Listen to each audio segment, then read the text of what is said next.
Last podcast on the left is all about the facts. So when Southern New Hampshire University came on as a sponsor, it was time to do some research.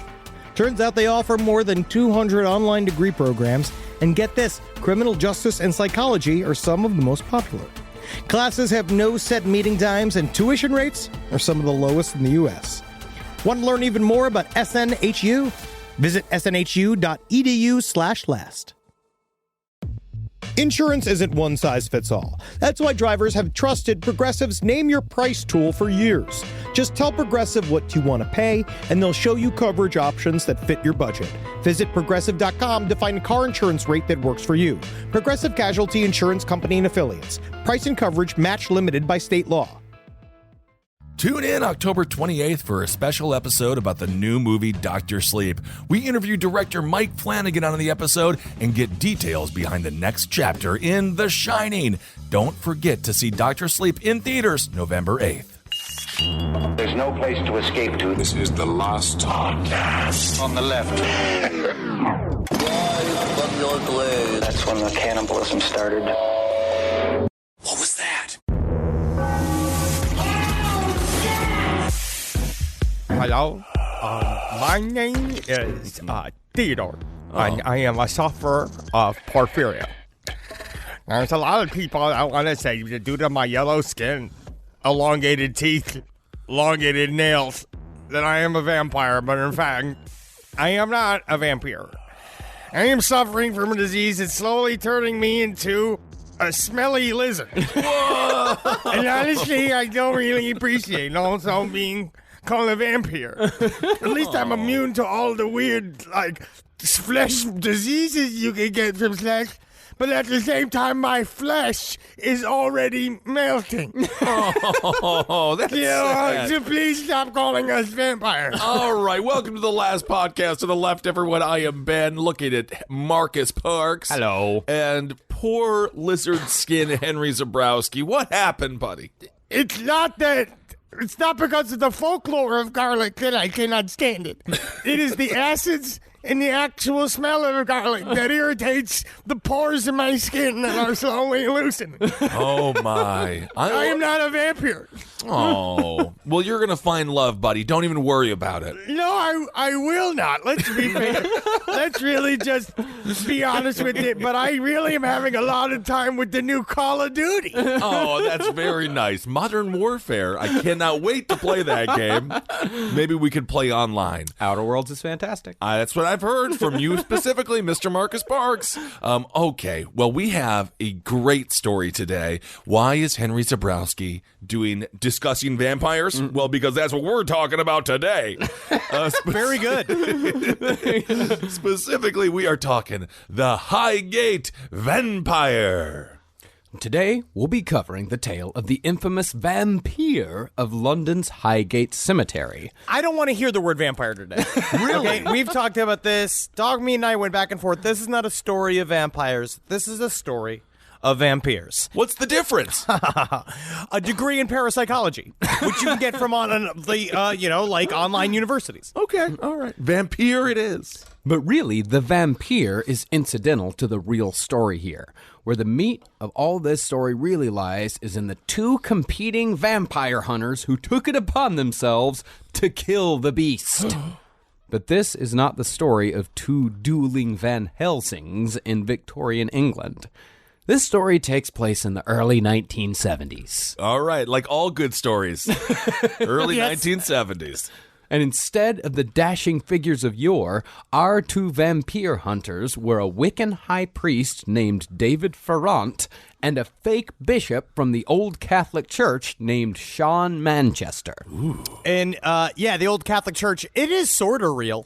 Sorta, but he is allowed to just put on a costume and say, I'm a bishop. Oh, okay. Sean Manchester is a real-life version of the priest from Dead Alive. This is a man that truly does believe, I kick ass for the Lord.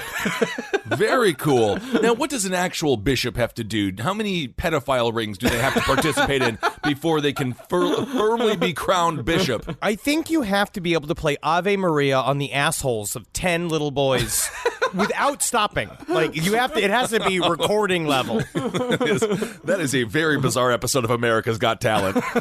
America's Got Bishops. Now, David Farrant actually hated the term vampire hunter, and he looked at the Highgate case as more of an investigation into an occult phenomenon. But Sean Manchester looked at this scenario as a physical battle between himself and a dangerous, bloodthirsty monster. That's a much more fun way to look at it than just being like a fat nerd running around the woods. Farrant is a skinny nerd running around the woods. I'm sorry. He looks like Marty Feldman. But all of yes, David Farrant looks like Marty Feldman from Young Frankenstein. He is gaunt. He has to bring for every interview that he did. Unfortunately, he did pass away. But for every interview that he did, he had to bring extra microphones. Did you see the 2 interviews that he had where he's like, "Forgive the extra microphones. I am a soft-spoken individual. This is not just for my vanity."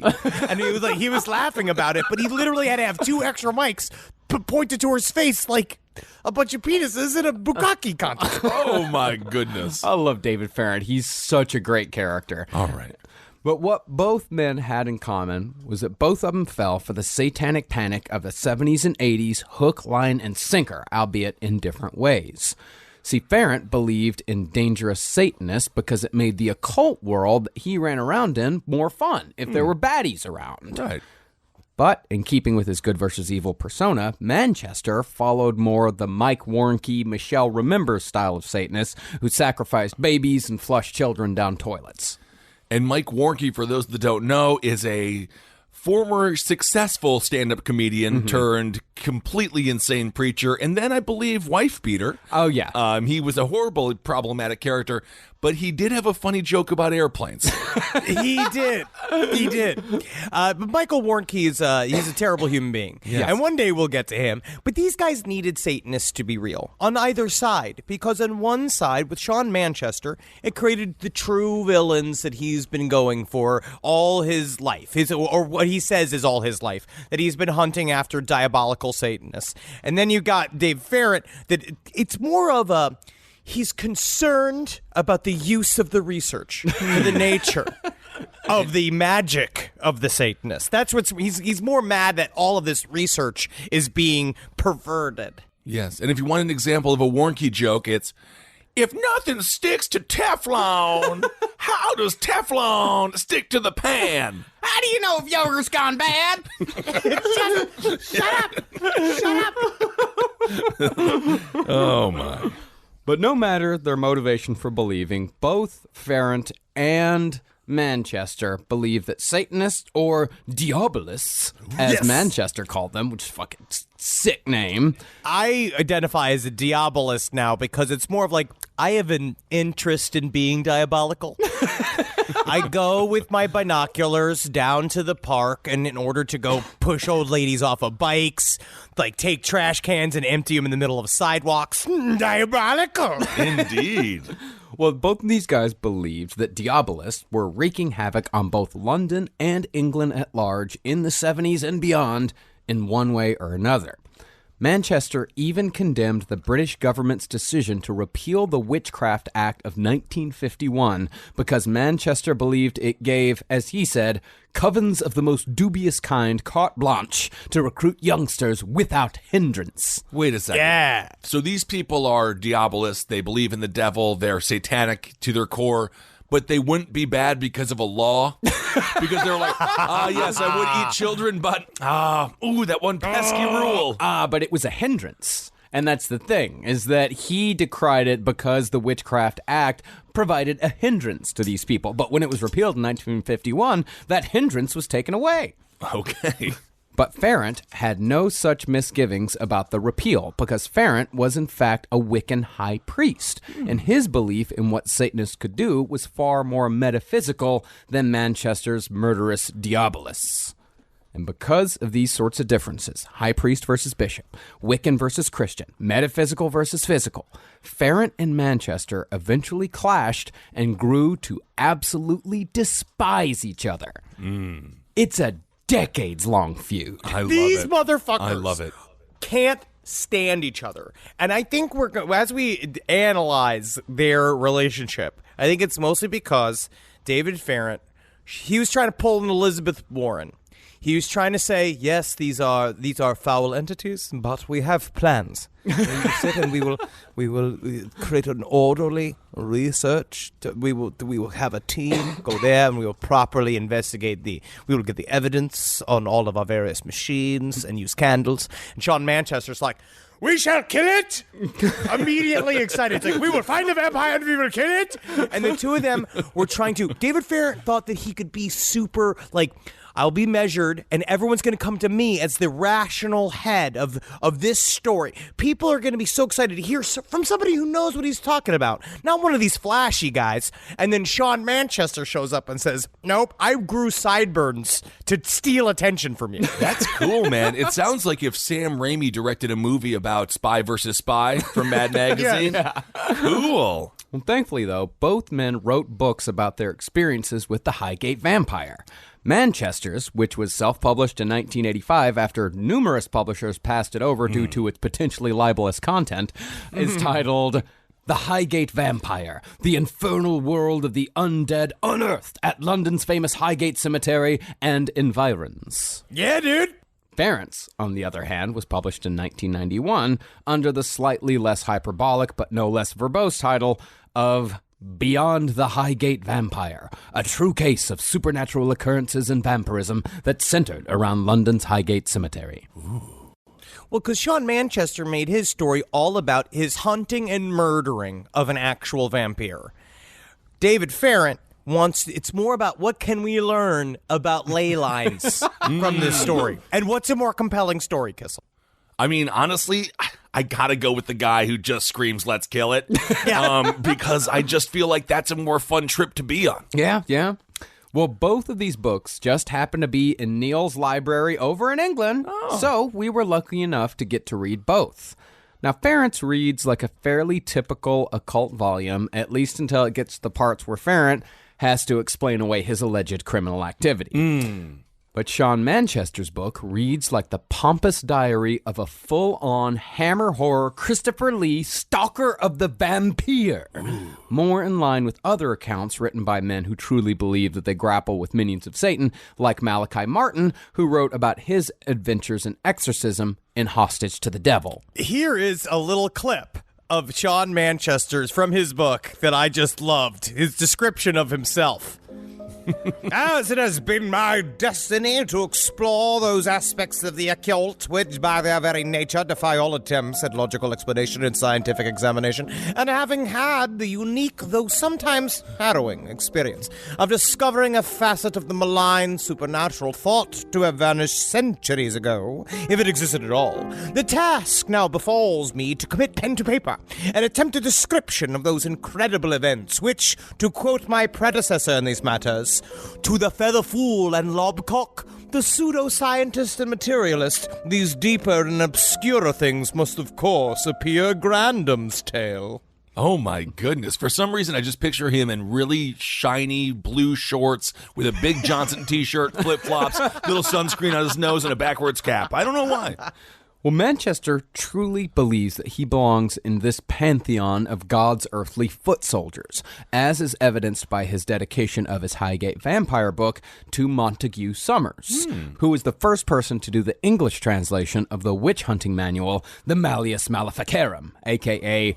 the Hammer of Witches. Cool. Montague Summers also wrote 2 books on the vampire, The Vampire, His Kith and Kin, and The Vampire in Europe. And in full disclosure, Summers was also a pederast and proud member of the Uranian poet movement who believed in the Greco-Roman practice of man-boy love. Marcus, hey, listen, I think you're really simplifying the Iranian poetry in their movement. Oh, no. Okay, because yes, maybe they were trying to restore the holy relationship between an older man and his young boy servant, but also they really concentrated on conservative verse forms.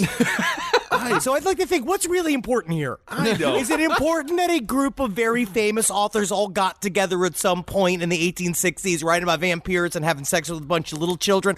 Or what about the conservative verse forms? My goodness. But no matter their taste in heroes, both Farrant's and Manchester's books are great reads if you can find them. And it's through these sources that we'll be telling the tale of the Highgate vampire today, which means that everything you're about to hear has to be taken with a massive grain of salt. Yeah. Like a burrito-sized grain, a single grain, like a rock of salt. Okay. Now, sadly, David Farrant passed away just this last April. May he rest in peace. But Sean Manchester, to this day, claims to go everywhere with a personal vampire slaying kit complete with stakes and a hammer, just in case. Sir, you cannot board the airplane with this briefcase full of dildos and vodka. No. It's my vampire slaying kit. This slaying kit is what allows me to see through the ruse of said vampire such as you. TSA Agent Johnson, vampire. Whap! Sir, you're hitting me with a dildo. Ha ha ha! Now suck on it a little bit. Vampire. Manchester also claims himself to be a direct descendant of the poet Lord Byron. Yeah, which is tracks. Yeah, which is a dubious fact that gets shoehorned into every nook and cranny of its Highgate vampire book. In writing about the day his involvement in the Highgate vampire story broke in the press, Manchester wrote, quote, "Indeed, on the morning of 27 February 1970, I woke and found myself famous in a manner not entirely dissimilar to that of my ancestor, whose celebrity arose instantaneously with the publication of an epic poem in March 1812. I don't know if you've heard of him. His name is Lord Byron. He invented butt sex. No kidding. Which is true. It's true. Wild. I mean, did he take a DNA test? Or there wasn't Ancestry.com back then. I think he said that it was rumored that Byron had a daughter named Lucy, and Manchester had an ancestor also named Lucy something or other. Definitive proof. And Manchester absolutely revels in all the press he's garnered over the years. It wouldn't be totally unfair to say that a good chunk of his Highgate vampire book is just his own press clippings, coupled with a fair amount of bragging about his numerous television appearances. Oh. It's almost, you say bragging. It is weird. It's just a categorical series of him explaining that I've been on TV. It's like me talking to a casting director, like just being like, "I've been on TV. I've done stuff." Like you have to start yelling it, which is then puts you in a weird defensive position because the more you scream, "I've been on TV," you realize you are screaming, "I've been on TV," which is the saddest thing on the face of the planet. And then the director is like, "That's fine, Henry Zabrowski. Again, we're doing Beefcake Casting Couch, so just drop trow, sit on the couch. Let's see you play with yourself." All right. I'm playing the horny magician. Hi, hello, friendly grocer. I bet I can make your cock disappear. Unfortunately, we're going to go the other way. Sorry. Well, in writing about one TV presenter calling Sean Manchester Britain's #1 vampire hunter, Manchester boasts that, quote, "He was by no means the first to offer this description, and he would certainly not be the last." Vampire. All right. I mean, he's the best. He's the best at what he does. And Manchester takes great care to differentiate between the creature feature version of the vampire that stalked Highgate and its environs, and the human blood fetishist posers prancing around in Dracula capes. Vampiroids. That's what he calls them. He calls them vampiroids. That needs to be a video game immediately. I would play Vampiroids, or it sounds like you just went and you have a really, really horrible new version of, oh my God, what Hemorrhoids? Hemorrhoids. Hemorrhoids. Yeah, but think about that. Kind it's of hemorrhoids that don't shoot blood; they suck blood. But he got such a hard-on for these vampiroids. He's so mad at anybody that he could even want to identify with being a vampire. He hated goths because he went at all of these vampire societies, and he would get into public fights with them. It's just people who like to dress up like vampires. So we talked a little bit when we did our psychic vampire episode earlier this year. But the actual vampire, according to Manchester, is a gaunt, lean creature with pale skin, full red lips, horrible stinking breath, and razor-sharp teeth. It's Prince Charles. That's absolutely. I wish I could die. And according to Manchester, these creatures are all over the goddamn place. Yep. And where else does he source this claim but from the December 2nd, 1980 edition of the Weekly World News? Yeah, buddy. The Weekly World News, though, but there's some hidden truth in there. Yes, maybe Bat Boy isn't now Rudy Giuliani, but there is, I guarantee you, I want to believe in a world where like the CIA goes to page like 13 and they're like, look in the lower left-hand corner, you're going to see the story, and that, my friend, is your new mission. That's incredible. Be awesome. That's it. That was in Men in Black. Yeah. Most of my ideas are just Men in Black. Now, for our younger listeners, the Weekly World News was a fantastic supermarket tabloid that we all grew up with that was most famous for the discovery of the so-called Bat Boy, among hundreds of other stories about cryptids, aliens, and Elvis. I mean, it's got great old school Photoshop in it. I love it. No, Weekly World News, that's where I first saw Ted Bundy's execution photo. Like, Weekly World News, I would argue the show might not exist without it. We've made this claim before that we're the Weekly World News for children now. Yeah. We've done this. As soon as I grew out of Mad Magazine and Cracked, I went right to Weekly World News. I loved it. And my grandmother thought it was all real. Yeah, and that's the thing. It did kind of prime a whole generation of boomers to be unable to tell fact from fiction when it came to the news. I mean, it did kind of do that. But it was in the shape of a newspaper. yeah. And it was by the newspapers. Yeah. But after checking out the current website for Weekly World News and seeing a story about a chimp that picks stocks, Whoa! I gotta say, they still got it, man. They still got it. that chimp! But the story that Manchester plucked from the Weekly World News as fact was vampire killings sweep the United States. This story claimed that 6,000 deaths a year in the United States can be attributed to the vampyre. I will say, if you do spend enough time in the UK, they are definitely gaunt enough, especially at this time period. They're very thin. They got the big Adam's apples. That's still a thing. Yeah. And they still got the hello. There's still enough of those around that you could go, vampire! And then throw garlic at them because they also don't like spice over there. But we don't think it tastes good, Henry and I, but Marcus loves it. So. I love it. I mean, it may not be full of spice, but it's certainly full of flavor, my friends. And Vampire! It's a vampire! Well, to give this story in the Weekly World News a sheen of respectability, the Weekly World News quoted Dr. Stephen Kaplan of the Vampire Research Center of Queens, specifically Elmhurst. Okay. He said, quote, There's no doubt that some of these creatures need as much human blood as a pint a day. That's a lot. They can't buy it. It requires a prescription. And you gotta go in them pharmacies, them spooky. Because you go where you can get the blood, because you can also get a bunch of cobwebs in the jar. You could get a cape that got a Superman S on it. Man, them pharmacies are crazy, yo. They got these glasses you can put on. It makes your eyeballs bug out. They got all these fun little tubs of gack. You ever try that gack and you put your fucking fingers in it, it makes that pussy farting noise? Anyway, I gotta go teach more vampire school. I'm pretty sure that pharmacy is just Halloween Adventure. Oh, yeah, it's where I got my prescriptions filled. You should have. I went and they said I was going bald. I went there and wrote a prescription for myself for a week.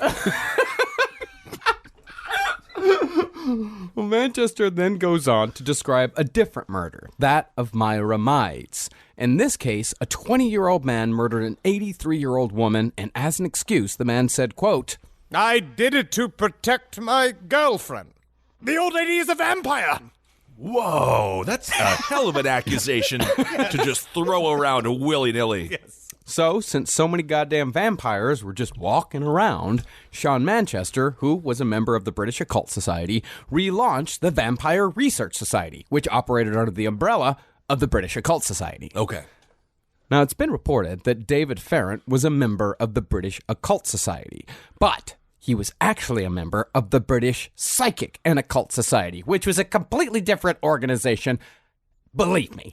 It is a different organization, and it was for David Farrant. He is the lifetime president, according to his Facebook page. Mm-hmm. Is it completely different? It seems like I can see a similarity. If I sent you a picture of them, I saw one of the last group meetings that they had. I think it was in July of 2016. And it looks like they all call Alan Moore a Brad. You know what I mean? Where they all look at Alan Moore like he's an alpha male who gets all the chicks. They are all together 110 pounds of graveyard hair. That's the only way I can really describe it. They're all knees. They're all knees and noses, and they wear a lot of brown. But they are scientists of the occult. Okay. And it's with David Farrant that we'll begin the story of the Highgate vampyre. The legit story.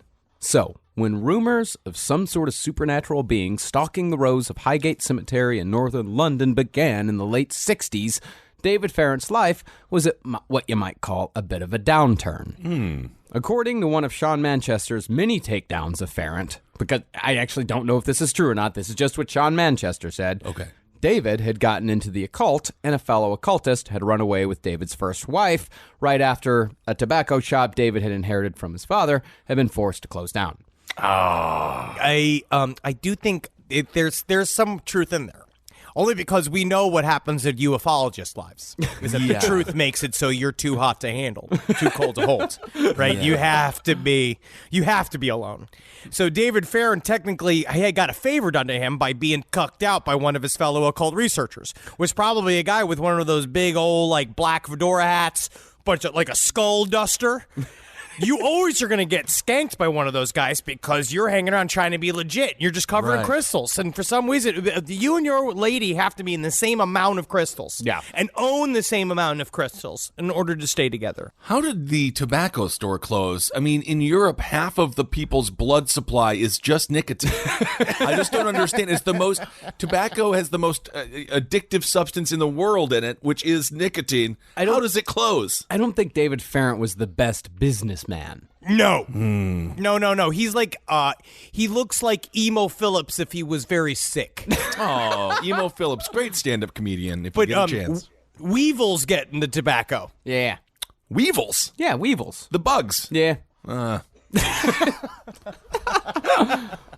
But still, David hadn't let the experience sour him on the occult. You know, the guy running away with his wife. Mm-hmm. And when an accountant going under the pseudonym of Thornton contacted the British Psychic and Occult Society saying he'd seen a tall black apparition lurking in the cemetery, Farrant was intrigued. This is the equivalent of Ghostbusters, of him getting a call and him going, "We've got one." This is it.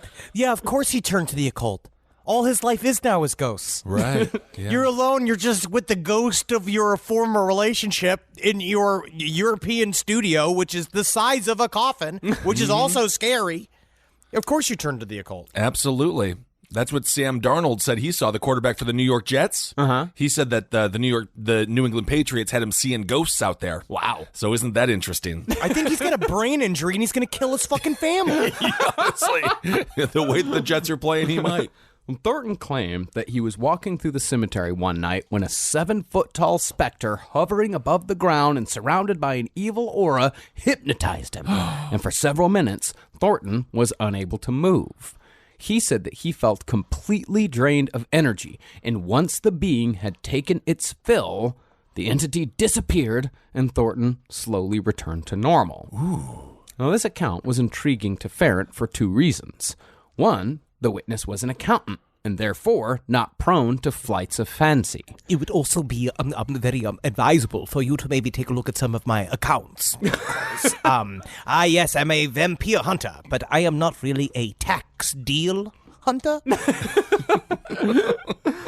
And two, the specter seemed to actually seek out a victim to cause physical harm, which is an exceedingly rare, if not unheard of thing for a phantom to do. If you sit back and if you're cheaped out right now in your home, it's kind of fun to just imagine. Like I was getting creeped out, just the idea of like projecting it on your own fucking eyelids, of like walking past a Highgate, like one of these weird old cryptic gates, and then you just see this formless shadow with two glowing eyes like approaching, and then you're like bound by its psychic energy. Right. You know, that's got to be kind of fun. All bound there, and he can do whatever he wants to you.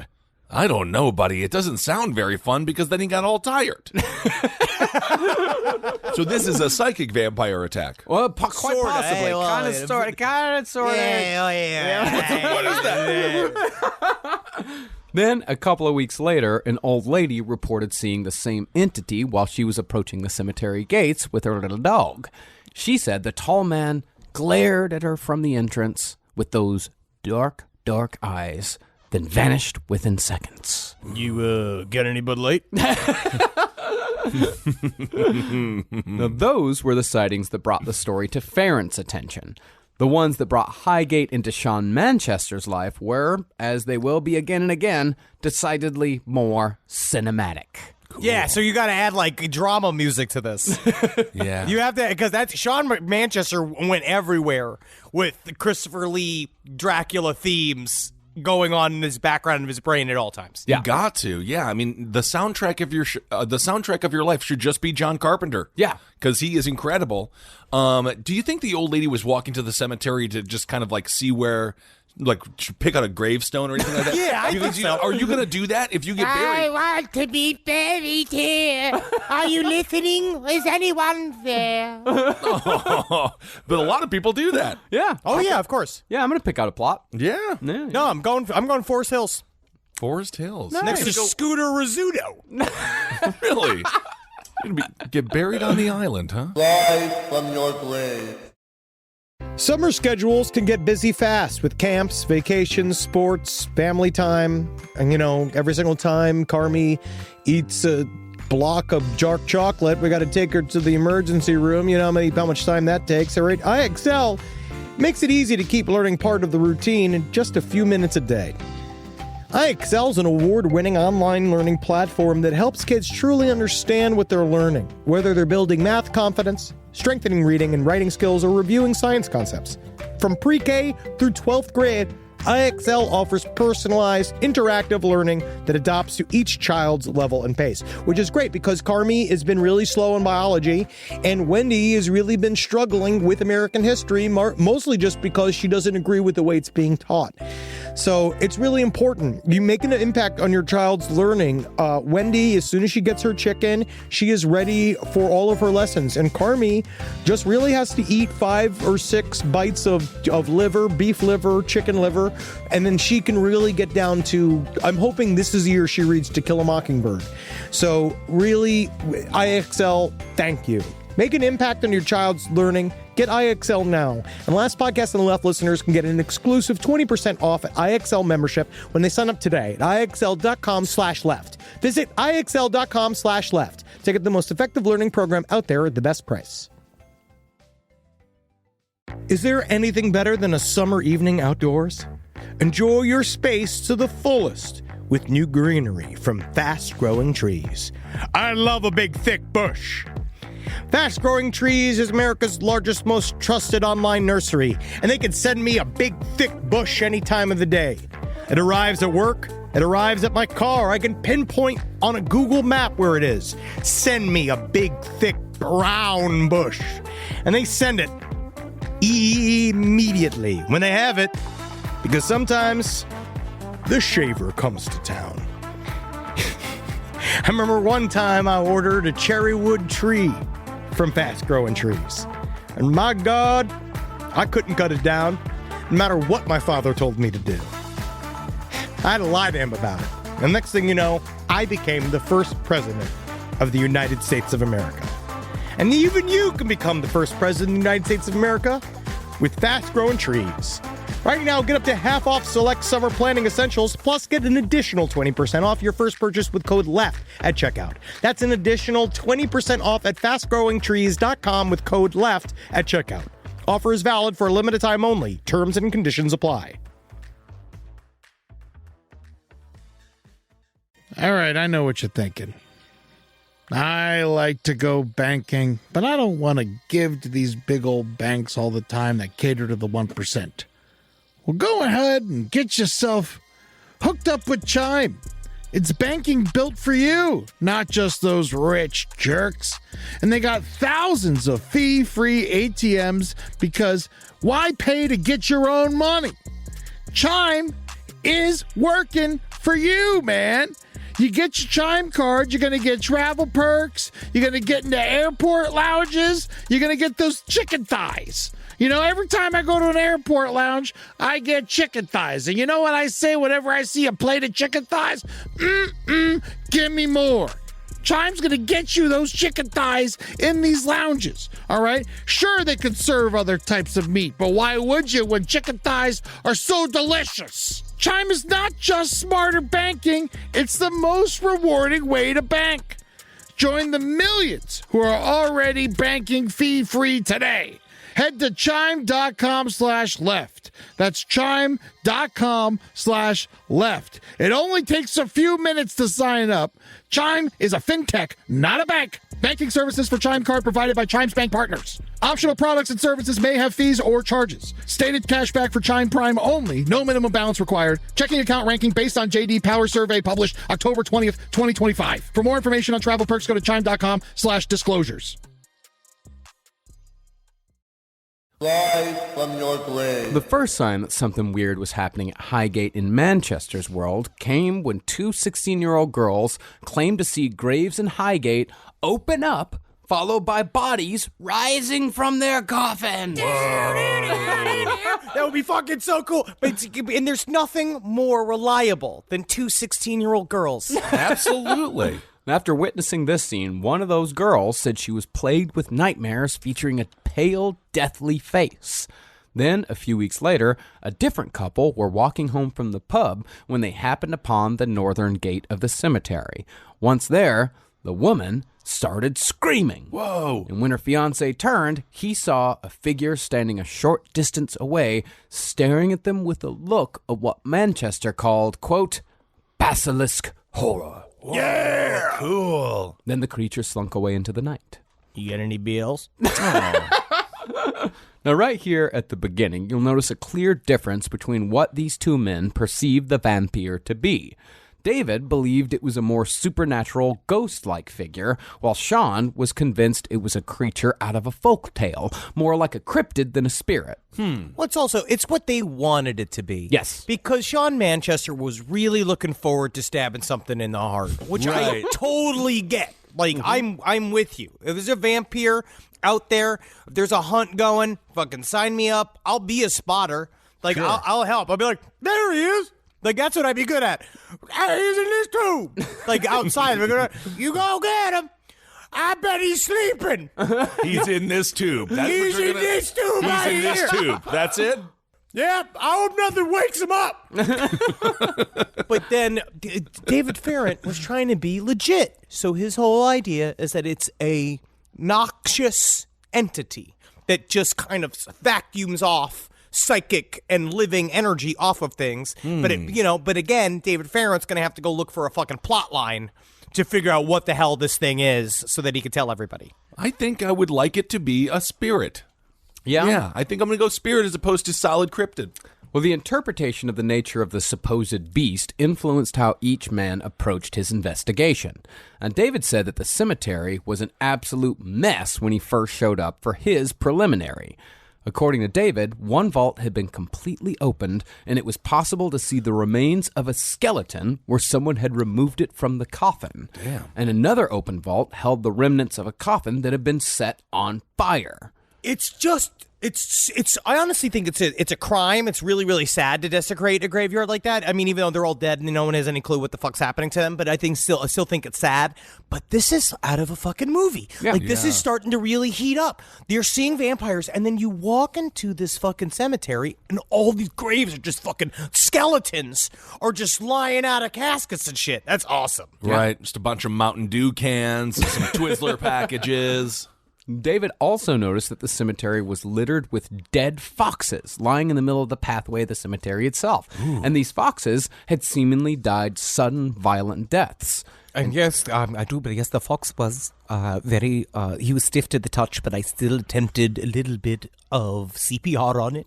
And I pushed his little chest to the tune of, ha, ha, ha. Staying alive, staying alive. That's how I know to keep the rhythm. And then I put my lips around his very rank little fox lips. And oh, it's so cute to kiss the dead little fox. And it seemed to be not natural how he died, but it's definitely natural how I laid him in my living room to sleep next to when I sleep on the couch. Oh. And so Farrant decided to spend the night in the cemetery to see if a full investigation was warranted. The spot he chose was where the accountant Thornton had seen the entity, and the date Farrant chose was December 21st, the winter solstice, a time when the barriers between the spiritual realm and the earthly plane are especially thin. Cool. So, at 11 o'clock that night, Farrant scaled the walls of the cemetery and started searching. And just think of him climbing the walls of the cemetery. That must have been very difficult. Yeah. I have never done a pull-up before. How do I get my knees up? And then the gate just falls forward. Yeah. Before long, Farrant said he was face-to-face with the alleged 7-foot-tall spectre. Whoa. Now, Farrant said the creature was largely without form, but he could clearly make out 2 eyes, which indicated what Farrant called, quote, an alive presence. It was at this moment that Farrant realized he was under psychic attack. But just as Farrant realized this, the entity vanished. And that was the end of Farrant's experience with the vampire on this particular occasion. Oh my God! The only way to defend yourself against a psychic attack, you gotta get one of those beer helmets, the helmets that have the 2 beer cans on the side, and then you gotta be slamming that because then it closes your third eye. It does do that. That's what's important to know. If you got 6 or 7 BLs working in your gut, you are immune to psychic attack. But David Farrant was he's a very sensitive man. Very. He's so sensitive. He went and but just talk about being vulnerable to a vampire, where as soon as you go looking for a vampire, it immediately attacks you. Damn. Manchester's investigation, on the other hand, featured a whole set of secondary characters. He's starting to build a world. A lot of girls, a lot of teenage girls. Okay. Yeah. For his initial investigation, he brought back one of the schoolgirls who had first seen the vampire. This girl's name was Elizabeth, and upon meeting her, Sean said that her features had grown cadaverous, her skin was extremely pale, and her voice could barely be heard. Nowadays, that means you're just turning into Lana Del Rey. Oh, no kidding. Come on. Come on. Hoo-ha. Hey, come on. Yeah. It's fun. But over the course of a lunch date, Manchester was able to discover a few details about the creature that was draining her of her life's energy. See, by this point, it had been a couple of years since that first sighting, and the nightmares had recently returned after this girl had moved out of her parents' house. And with the return of the nightmares came a terrifying bout of sleep paralysis. And I tell you what, there's no one who can properly save you except for me, Reverend Manchester. And so the first thing we're going to do is presently draw you a bath. Then I'm going to put you in this slight cheerleader's costume to give you the type of optimism that it would require for you to enter in a scenario where I am a high school principal. Now listen, it is a long process to stop a vampire. I don't understand how that's going to stop the vampire, but I don't know. Well, this girl had all the symptoms of sleep paralysis. She couldn't move, she couldn't speak, she just open her eyes at night and just be stuck. But the vision she saw was that of a gaunt, gray face with glaring eyes and sharp teeth. And soon after she saw it, she said she'd feel something icy cold touch her hand, followed by a falling sensation, and everything would go black. Upon a second meeting at Elizabeth's apartment, she elaborated further, saying she'd had incidents in which she felt the urge to rise from her bed in the middle of the night and walk out the door to where else but Highgate. Yeah. And then, when Manchester was preparing to leave on that visit, Elizabeth's boyfriend took him aside and mentioned that Elizabeth had a couple of marks on the side of her neck that had been there for quite some time. Uh-oh. You're weird, dude. I don't know what's going on. She's got nipples on her neck, dude. I don't know what the hell is going on here, bro. No, for some reason during this trip, Manchester paid the markings no mind. He's like, I'll check them out next time. It's fine. He'll check him out next time. Why not check him out this time? He was already on his way out the door. But All right. I mean, it seems that's pretty big proof. No there. time. Absolutely no time. I gotta roll. What do you gotta get jump? I gotta jump to another meeting. I've got to go. I'm speaking to a unicorn later. So I have to go. You have to go. I have to know. I have an appointment, and then I have to get my sideburns. I have to get them sharpened. Oh, okay. But 2 weeks later, the boyfriend called again after Elizabeth's condition had gotten worse. The boyfriend said that she refused to eat and she could barely walk, and the only answers the doctors had were vitamins and iron pills. And so Manchester agreed to see her again and decided that this time maybe those neck marks might be worth a gander. He said when he looked at her neck, he saw 2 inflamed mounds of skin, and upon each mound was a tiny hole. Vampyre! Sounds like it. And a few days later, the boyfriend reported even more strange behavior. Despite being seemingly near death, Elizabeth ran out of the house and made her way to Highgate Cemetery, where she sat staring at the iron rails of the entrance as if in a trance. Then she returned home. But later that night, at about 1 a.m, the boyfriend heard screams from Elizabeth's room, and when he walked inside, he found her gasping for breath.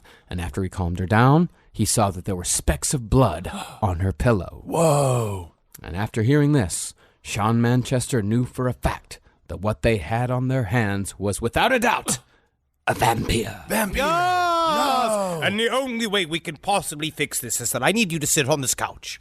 Now tell me, how old are you and where are you from?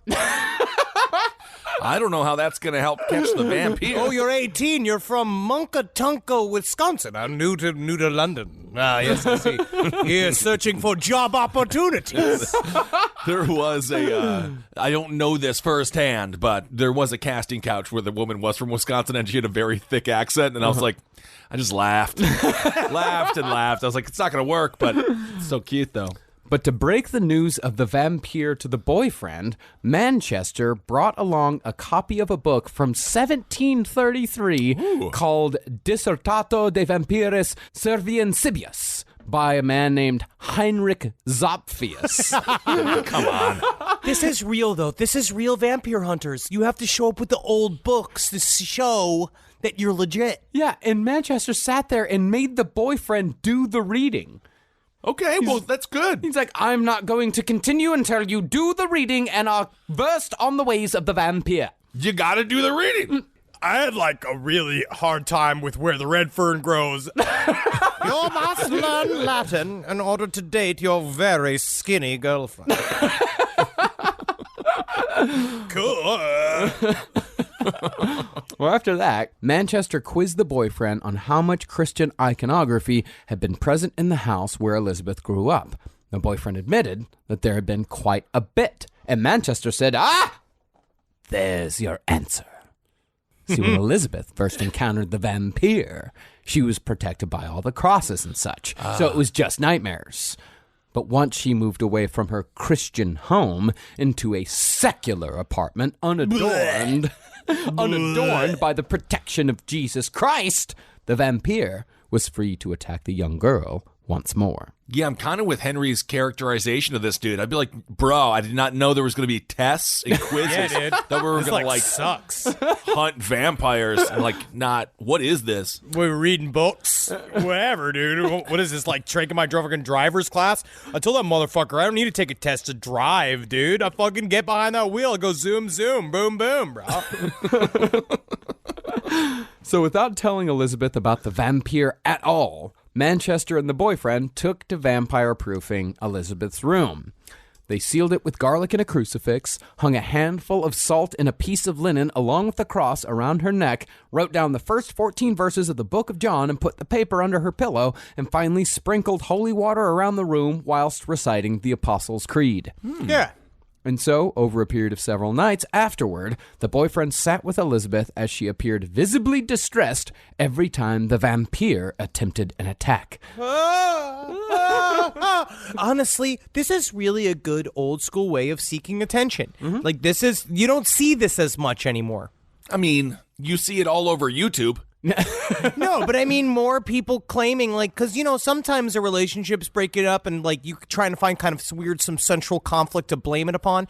Having a series of vampire attacks is a really exciting way for the relationship to crumble. Yeah. But eventually, the vampire gave up and Elizabeth returned to her happy, healthy state. Okay, it all worked. Meanwhile, David Farrant was taking measures of his own.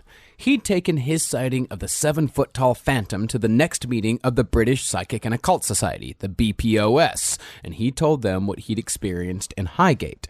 And then these motherfuckers have to sit and take a vote about whether or not they're going to go and properly investigate the vampire sightings. They have to sit and talk about the pros and the cons and put together supply lists. Sean Manchester, he's already fighting vampires. He's already doing it. So... Good Lord. It is literally every UFO meeting and every libertarian meeting. These are all the same people. It's crazy. Well, after hearing Farrant's testimony, it was decided that a continuous nightly vigil would take place at the cemetery by 2 society members at a time at the 2 places where the apparition had been seen. Okay. This was to be a strictly observational endeavor, as they did not yet have enough information to attempt direct psychic contact with a being that they believed was malevolent in disposition. And so they're about talking it out. Yeah. Okay. So Manchester again, kill it. These guys are like, let's reason with the vampire. Can you and reason ask with the it to leave it? I don't know. They seem to think they are very, again, Jimmy Carter. This world, they're in this world of sort of like nice liberalism where they believe anything can be sorted out with a spot of tea, a couple little crumpets, and then talking with the vampire in his home because they're going to his fucking house. Right, they're going to and his talking about spot. his fucking bullshit. Yes, exactly. But, you know, I mean, who knows? We'll see what is proven to be more effective. Yeah, I think maybe just killing it. You just got to maybe do that. And so, to gather more information about the entity, they sent a, quote, non-alarmist letter to the local paper. Not saying there's a vampire, but let's say there's a vampire at the Highgate Cemetery. How would you kill it? I mean, anytime someone's like, not to alarm you, but there's bees in your ass. It is always horrible. It's like the car's on fire. I was just sitting on the train too long. No. Oh, Bunch no, of that's bees. what it is? Yeah. Oh, man. I'm a hive now. I guess. Yeah, That's not kinda to fun. alarm you. Not to alarm. Oh, they're going out my dick. Oh, now you can be alarmed. Well, the paper was the Hampstead and Highgate Express, known colloquially as the Ham and High. Yeah. And this letter was just written to see if anyone else had seen something a little weird out at Highgate Cemetery, not wanting to alarm anyone, not saying there's a vampire here. I saw my first standing up 69 the other day. Sir, no, that we're talking about vampire sightings. I just wanted to tell somebody because when I try to describe my wife, I turn around and she's not there anymore. Well, with this, the Highgate vampire got its first bit of press. But, disturbingly, when Farrant and his team explored the cemetery further, they found evidence of what they believed to be satanic black masses. Oh, my God. And Farrant said he could tell that these Satanists were professionals, not just misguided amateurs. No, they're of the highest adepts, because only they would know to draw a picture of Saturn on the ground. Indeed. Not to mention, again, all of the Mountain Dew Mellow Yellow bottles, the Sprites, a lot of... I would assume there's a lot of soda being drunk. Yeah. That's a lot of it. Yes, adepts does require a certain amount of caramel coloring in order to properly speak to other entities. Absolutely. Well, the evidence for all this was that one tomb in particular had been converted into a small satanic temple. And judging from the magical signs and pentagrams inscribed on the floor, the temple was in regular usage. See, when Farrant examined the magical signs closer, he found that they could only be applicable in rites dedicated to the most malign deities to rule amongst the old kings of hell. Whoa. And that such rites could only be performed by the highest magical adepts. Adepts. And the vampire, in such name, is the entity they believed that it was specifically trying to reach was a thing called Valak, which is also what was the nun in the movie The Nun. And it's an ancient demon that you could just get from, because this is also when he's saying the high adepts, they're the only people that would know how to summon these demons. But I believe that the lesser Key of Solomon was like kind of available in bookstores. I believe it's just available. And you look up the coolest looking demon. And so this one's got like this little baby. It's got like a baby head and it's got dragon dick. It's got like a thing. It's the whole back of it's a bunch of serpents. Whoa. And it becomes an entity that you could basically summon that is like a vampire. Okay. Well, Farrant then reasoned that whatever it was that was attacking people in the cemetery was an evil entity that had been summoned as a direct result of a satanic ritual, either brought from the depths of hell or awakened after a long slumber in a crypt somewhere in Highgate. Success. They did it. They did it. The first successful demonologists. I love it. Then, about 2 weeks into their investigation, 2 of Farrant's watchers spotted the creature on 2 separate occasions, once at the Thornton spot and once at the top gate, but both times it disappeared after only a couple of seconds. Meanwhile, in Manchester's world of the vampire, young girls around Highgate were being attacked night after night by the creature that he believed haunted the cemetery. One teenager said she was awoken in the middle of the night by something cold clinging to her hand. She said it took several minutes of wrestling with the creature before she was able to get free. But when she finally got loose and out of the room, she discovered that her hand was dripping with blood and there were deep tears in her flesh where she tried forcing the ghoul's hand free. Wow. And now, I don't want to accuse anyone of doing anything, and obviously I do believe this is a vampire situation, but do we know what David Bowie was doing during this time period? I just want to know. Possible. I want to get a log of his behavior because he might have been there recording albums and he didn't really have total control of his faculties at the time. And this could just be deep research for a vampire concept album that he might have wanted to put out. It's possible. Also, I mean, it does sound like Jimmy Savile just going through people's apartments, just holding their hands at night, being like, remember? Remember me? With any luck, they'll think I'm a vampire. And upon investigating this report about the icy hand and the ripped flesh and all that, Manchester found that both the teenage girl and her brother were fascinated with Highgate Cemetery. And the girl in particular said she felt compulsively drawn to the graveyard. It looked beautiful, though. Yeah. I'm not going to blame that. Yeah. It's a beautiful cemetery. Absolutely. Then, according to Manchester, even more dead foxes began appearing in the cemetery, and the autopsies that Manchester said were performed revealed that all of the animals had been drained of blood through fang marks on their throat. Ooh. Can I ask, is it remotely, even just within any realm of reality, that someone would go and just take a bunch of dead foxes they found outside and do a bunch of autopsies on them? I don't know. I feel like he's just saying stuff, kind of like how he just says he's a reverend and a bishop. Very much so. Because there's no records. There's no records saying that he's a reverend or a bishop of anything. He's not officially anything. No. Officially, he's Sean. Yeah. Yeah. It's possible that it's a Lenny from Mice of Men story where he just wanted to pet the foxes and then they keep on dying in his hands. Except their throats are cut. Well, we don't know what Lenny would have done with the rabbit if he was not stopped.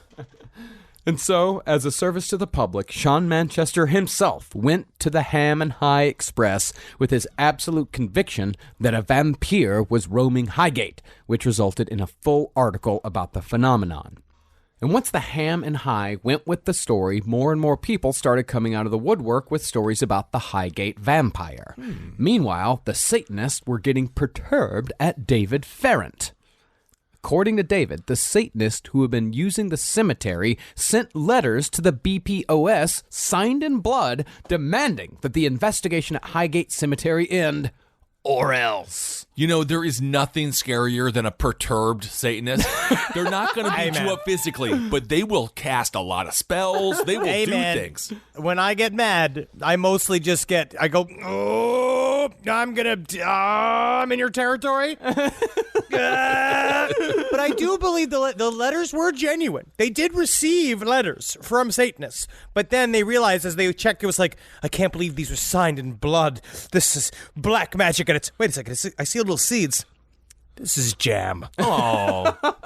Well, the proof was that the secret magical signs adorning these letters, again, letters signed in blood, were so advanced that only people with a great deal of magical knowledge would know how to use them. But still, the BPOS poo-pooed the Satanists and continued their investigation. Nothing gives more umbrage to a Satanist than a poo-poo from a psychic researcher. Oh my goodness. But honestly, some of the ancient symbols that they used, the way David Farrant explained, it was like the most dreaded symbol of all. It was the number 8, followed by several parenthetical dashes with a capital D at the very end. And squiggles for the effect of it coming. The squiggles were the most damning aspect. Even though Farrant was the one who really went hard on the Satanist angle when it came to the Highgate vampire, Manchester also believed that evil forces outside of the vampyre were at work in England during this time. In his book, Manchester quotes a Daily Mirror article from 1972 that seriously claimed that there were 10,000 witches in Britain at the time who worshipped evil. I mean, anytime an article starts with the words, seriously, there are, I'm being serious. Seriously. Sirs. Manchester also claimed to have exposed a group called the Ordo Astrum Serpentis in one of his other books, From Satan to Christ. And as a result, the group was forced to change their name to the Temple of Olympus. Ooh. Oh, man, you made them change the name? You know that they're not a really evil organization if they feel like they need to change the name because they've been called out. Yeah, that's true. Did they have do they have basketball teams and stuff like that with these groups? They're fucking apologizing like goddamn Domino's. Oh, Domino's did apologize and they made things right. And now they're paving our roads. Well, this group, Manchester claimed, advertised in occult bookshops and magazines and used soft-core paganism to slowly roll teenagers into hardcore devil worship. And the whole thing was led by a convicted sex offender named Dr. Ray Boggart, a.k.a. Dr. Satan. Dr. Satan! Whoa. What is softcore paganism? They just show boobies but no genitalia. Is that it? Yeah, boobies, no bush. No boobies, no bush. Yeah, they have aprons on their pants. Because it costs extra money for all the merkins for between the shots to keep their vaginas warm. But with softcore paganism, it's kind of like what I used to get in high school. It's like I got a book on Wicca. Mm-hmm. And you kind of look through it and you learn a little bit about the goddess. You learn a little bit about what Baphomet really means. And that's really it. It's having candles. Yeah. Right. Manchester even bought into all the phony baloney Mike Warnke-style stories of babies being sacrificed during graveyard blood orgies and teenagers sacrificed by their own parents while their girlfriends hung from crosses looking from up above. Yes! That's the thing with Mike Warnke. Yes, indeed. I do believe every story that he has told about witchcraft and Satanists. And also, if nothing sticks to Teflon, how does Teflon you get Teflon stick to the pan? To the pan. Why do you park in a driveway and drive in a parkway? I don't know. My college professor told that joke every day. And man, he thought he was very unique. How many boys was he convicted of molesting? I'm actually not sure. He used to go to Iraq a lot and teach karate. So I'm not sure. Rise from your grave. Call me a squirrel, 'cause I'm covered in acorns. That's right. So many people are focused on where their money is today. And Acorns is the financial wellness app that cares about where your money is going tomorrow. Let Acorns work for you. You put acorns in the ground and you're gonna get trees tomorrow. That's right, investments. And with the Acorns potential screen, you could find out what your money is capable of. I always do that. I'm like, I want to invest in something that I like. Let's say cheeseburgers. Okay? That's kind of hard to do. Acorns will help you find a cheeseburger that is right for you. So sign up now, and Acorns will boost your new account with a $5 bonus investment. Wow!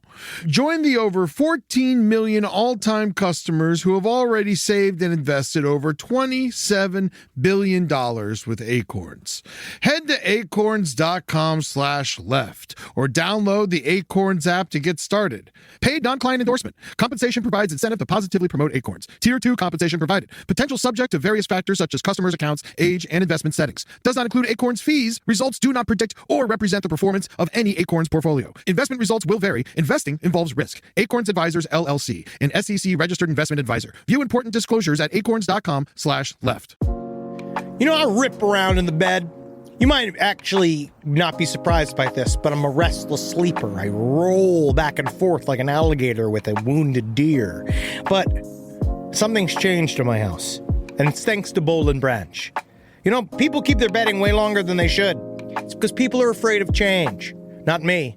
I burn my sheets once a week, but I don't need to, because Boll and Branch's signature organic cotton sheets, pillows, blankets, and comforters are all designed to be breathable, incredibly soft. They get better over time. Start with the signature sheets. You're going to buy 2 sets so you can rotate them. Come on, you're going to want to. The moment you get into bed, you'll notice a difference. I know I did. I just got fresh from the bath. I was fully lotioned. And sliding into those sheets kind of felt like, to be honest, I felt like the luckiest pasta filling in the whole world. All right, they're really good. You will like them. You will feel like a brand new laid chicken. Which is, we're all going for it. Just trying to be a hot chick again. Sleep cooler this summer with Boll and Branch during their annual summer event. For a limited time, get 20% off site-wide at bollandbranch.com/left with code LEFT. That's Boll and Branch, BOLLAND branch.com/left. Code LEFT to take 20% off. bollandbranch.com/left, code LEFT. Exclusions apply. Hey there, everybody. Is your cell phone bill too much money? Are you getting that bill and you're like, hey, what is this? I can't believe for what? For 5G? Are you crazy right now? $100? I don't even barely got any bars when I'm just sitting in my living room, okay? You don't have to deal with that anymore. Are you ready for this? $15 a month. That's right, $15 a month on Mint Mobile. Yeah, baby. Get their wireless plan, because they're just sitting there on the T-Mobile 5G network, and it's just $15. Your whole life, you're just paying all this money every month. You're like, why? Where's it going? It's going to these phone companies that are robbing you. So go to Mint Mobile. Let them help you talk to your mom. So get your new wireless plan for just $15 a month. Go to mintmobile.com/LPOTL. That's mintmobile.com/LPOTL. Cut your wireless bill to $15 a month at mintmobile.com/LPOTL. That's it. There's no catch. Upfront payment of $45 for 3 months, $90 for 6 months, $180 for 12 months. Plan required, $15 per month equivalent. Taxes and fees extra. Initial plan term only. Greater than 50 gigabytes may slow when the network is busy. Includes up to 20 gigabytes hotspot. Capable device required. Availability, speed, and coverage varies. See mintmobile.com. Rise from your grave. But when it came to the vampyre at Highgate, Manchester seemed to be focused solely on the creature and its victims. He wasn't really bringing the Satanist into it a whole lot. And the pivotal character in Manchester's story was a 22-year-old woman named Lucia. Lucia and Sean Manchester are a perfect combination of attention giver and attention seeker, attention wanter and attention needer. They are a very good combo of, like, because Sean Manchester, you need, with a vampire story, and I do believe this, and this is why he then won the narrative, because with a vampire, you need like a hot brunette, a hot redheaded woman, and a hot blonde. You need one of each stripe for the vampire victims. Interesting. So it's like a psychic, emotional feeder-gainer relationship in some ways. Somewhat. Interesting.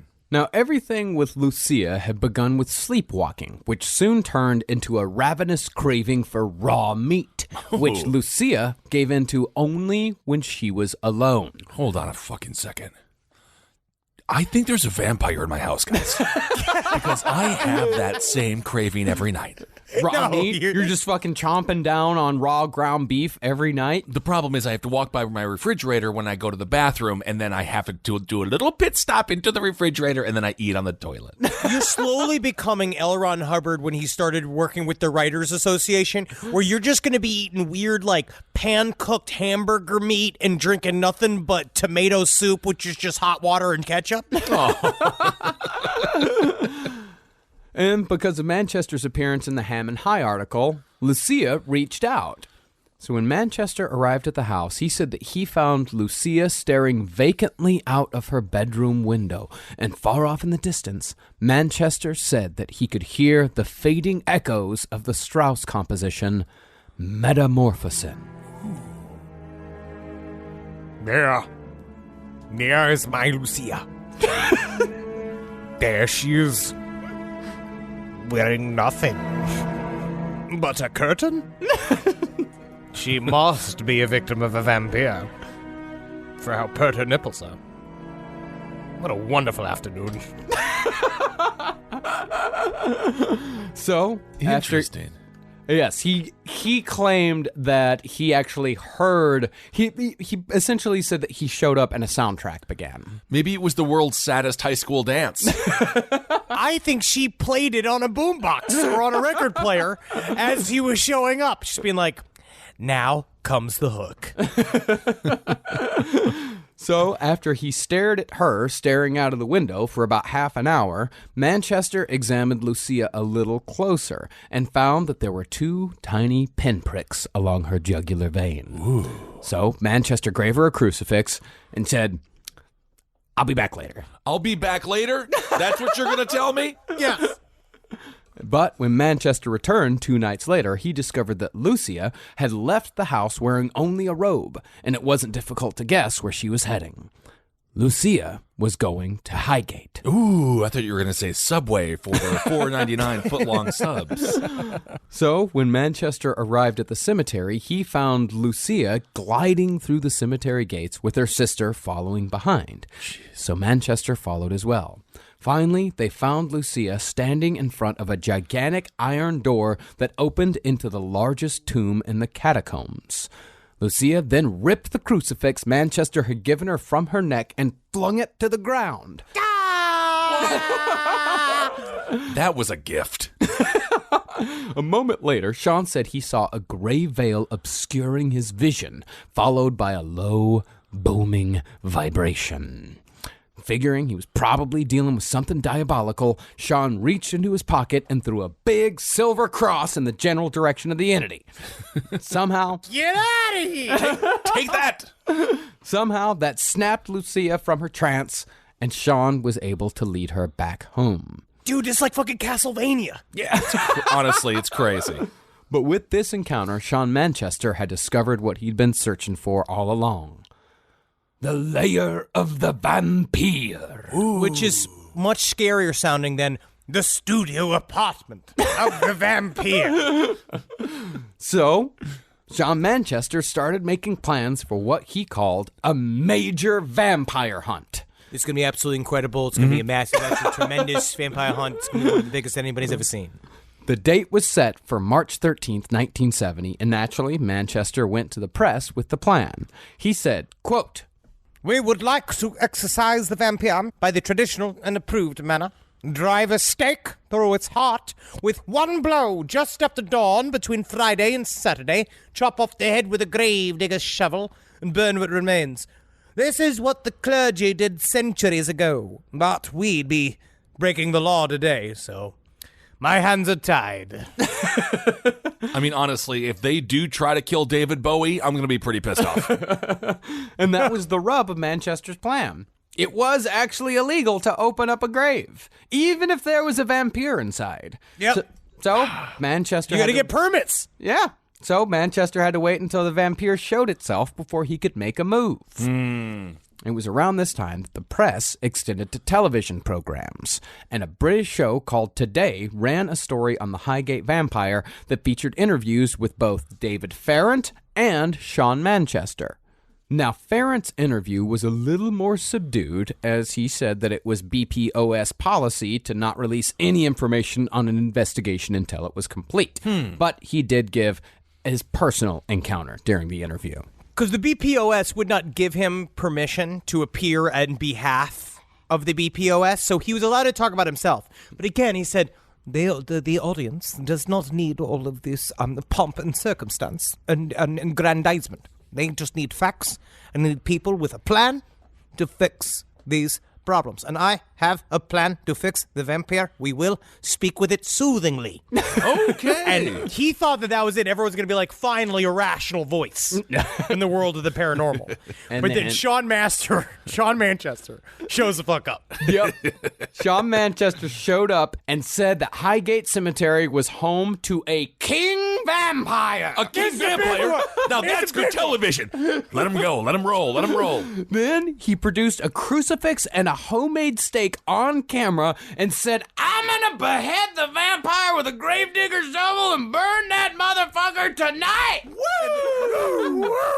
And David Farrant's like, no, we have to have a conversation. We must attempt to bridge the gap between us and the other. No, reason. There's a plan. I have a plan. But much to Farrant's dismay, the TV program, which aired on the eve of the date of the vampire hunt, ended with the statement that David Farrant would be the one returning to Highgate to slay the vampire. They got the two guys mixed up. Now, David said that this was all just a misunderstanding. The first of many misunderstandings when it comes to David Farrant. Okay. He said that he had jokingly told the reporter that if the entity turned out to be a vampire, he would take any means necessary to ensure everyone could, wink wink, rest in peace. That is a good joke, sir. I have been a grip on television shows for 15 years, and that was the funniest joke I've ever heard. I am not aware that I even spoke a joke. I do not believe in aggrandizement. It was just a fun crypt keeper joke, you know? But people either took the report seriously enough or thought it sounded like enough of a good time, where hundreds descended on Highgate Cemetery on the night of the hunt, half buzzed and armed with homemade weapons. Yeah, dude. Much fun would that be to be a part of a Frankenstein/Dracula-style mob with pitchforks outside of a cemetery and be like, get the vampire, get the vampire. David Farrant shows up, and he could have done it like Sean Manchester did, kind of like the end of Ghostbusters, where he could have come in and been like, yeah, we got him, we're going to go get him. But David Farrant got so mad because they were harsh and as mellow. Yeah. I mean, I love it, man. I love it when the entire audience or when the entire crowd in the movie Waterboy shows up, when it's just Rob Schneider and all the other hammered idiots. Well, the most interesting of these amateur vampire hunters was a school teacher from Essex whose real name was Alan Blood. Cool. That's a great teacher name. Yeah, Mr. Blood? Mr. Blood? Oh, did you want to speak in Mr. Blood's class? Because we can speak after class. Well, Blood even brought along his students on a field trip to help with the hunt. I mean, obviously the coolest teacher of all time. That's incredible. And Blood later told the Ham and High, quote, I have taken an interest in the black arts since boyhood, but I'm by no means an expert on vampires. Should such a thing exist, it could be very dangerous indeed. Cool teacher. And so, with hundreds of people milling about, getting drunk and waving shovels and stakes, Manchester stood up and made his way to the vampire's lair with a hand-picked group of assistants. But once they got there, the iron door that Lucia had led them to weeks earlier proved a little sticky. I'm just going to have to use this going to take some elbow grease. Come on, goddammit. Come on. Go open up the tomb. Open sesame. Open it. God damn it. Who's got keys? So, Manchester and his assistants were lowered by rope 20 feet down from the roof of the catacombs into the tomb. There was a little hole up top. Oh, yeah. I mean, these guys are just like Tom Cruise in Mission Impossible. There's no way that this is above their pay grade. Inside, they discovered 3 empty coffins, but no vampires. So Manchester lined each coffin with garlic and tossed a cross inside each one before dousing all of it with holy water, fouling the vampire's lair. Hashtag lair fouled. Layer foul. I think that's also how Domino's fixed their pizza. A little bit more garlic, a little bit of holy water. Then Manchester and his assistants ascended up the rope and told people what they saw. And right around the time that Manchester was holding court, having the time of his life, cops showed up. Oh, come on. Now that's the real ghoul here. Hey, they're going through being like, break it up. There's nothing to see here. And they're like, there's a vampire hunt in there. No shit. Now, most people scattered and escaped by climbing over the walls of the cemetery, but Manchester claims to have stood his ground, and he was at the very least not arrested that night, possibly due to the bishop's costume that he constantly wore. But he's the only person I know that, like, it's the only person I've really heard of, besides, like, a true child molester, who just dresses a priest all day. Yeah. Like, he is in character. He is Reverend Sean Manchester all the time. But no one asked him for his papers or anything like that, or what, like, school. Do priests have papers? I don't know what I they don't have. know. I want they to start do. asking priests for papers, though. I'd love to see. So when you see one on a plane, it was being like, nice caller, let's see your papers. You're a real priest? Make God kill me. Make God kill me. Do it now. Do it now.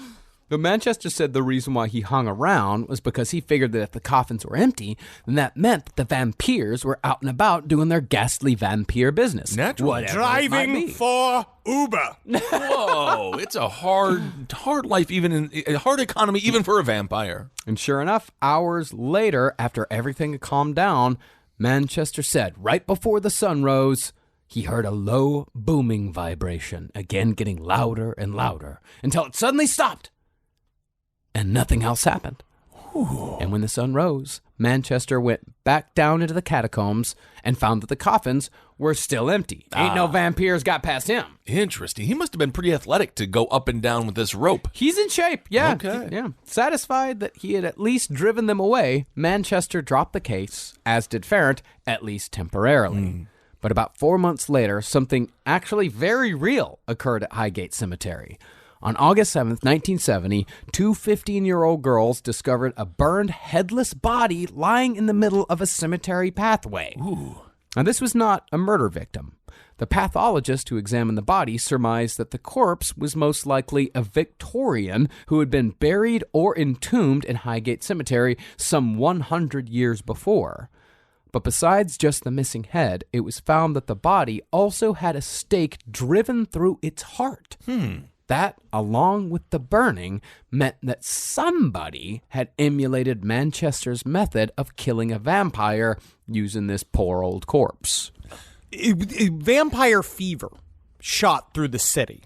So this was like a thing. Like, people were now going and they were actively destroying the cemetery and going through and pulling open coffins and shit, and it became a hot spot. Like, so David Farrant, even though the whole time, the beginning of his book, he's so upset about the desecration of the graveyard, but then he kicked off hundreds of people coming and destroying it further.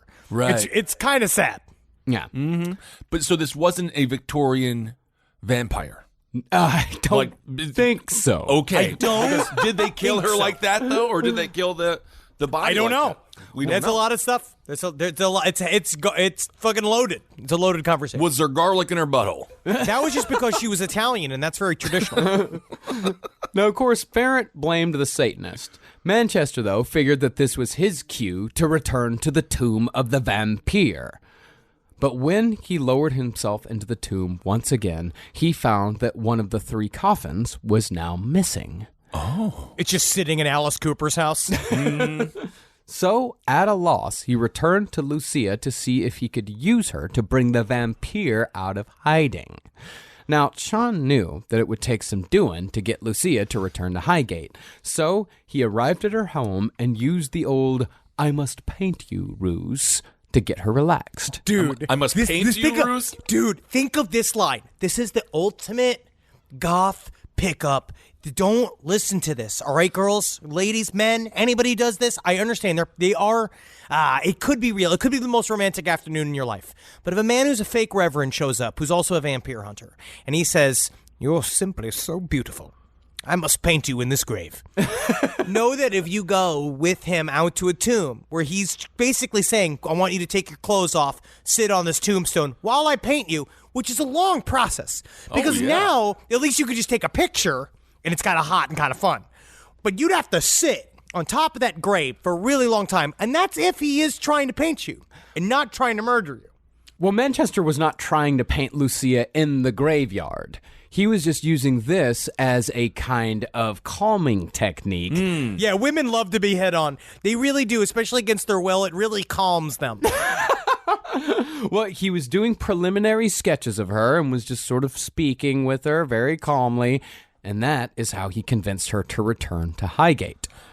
But upon their arrival back in Highgate in broad daylight, Lucia's voice grew deeper as they got near the tomb, and she started repeating the phrase, "You should never have come here," over and over and over again. How did she even know that I came in my pants? Then she smiled and started repeating, "I'm coming."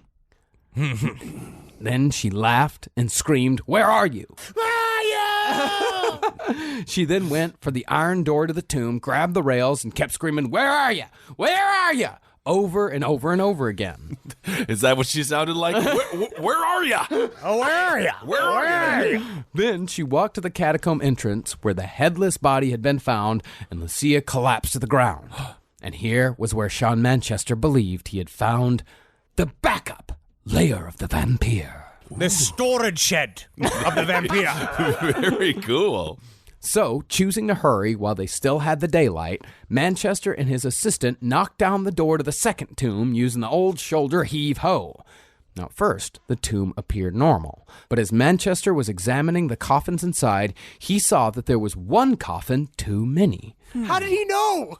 Because How did he know? there is a list outside that shows you how many coffins are inside, whose coffins are inside. Sure. Lets There's you know a table who's in the of tomb. contents? There's a table of contents on a tomb? Yeah.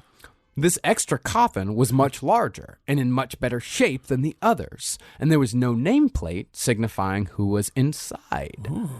And according to Sean Manchester, who claims 100% that all this happened, and fuck you if you don't believe him. What? Yeah, because you're saying. You're saying you're better than him? You're saying it. You're doing it. I'm just listening. When he opened the coffin, he found an actual, true-to-life Nosferatu vampire inside.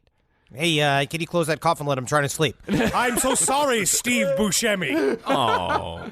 Manchester said that it had skin like parchment, and it was stinking with the blood of others due to the fresh clots that still stuck to the edge of its mouth. Ooh. To all appearances, the vampire appeared to be a corpse at least 3 days dead.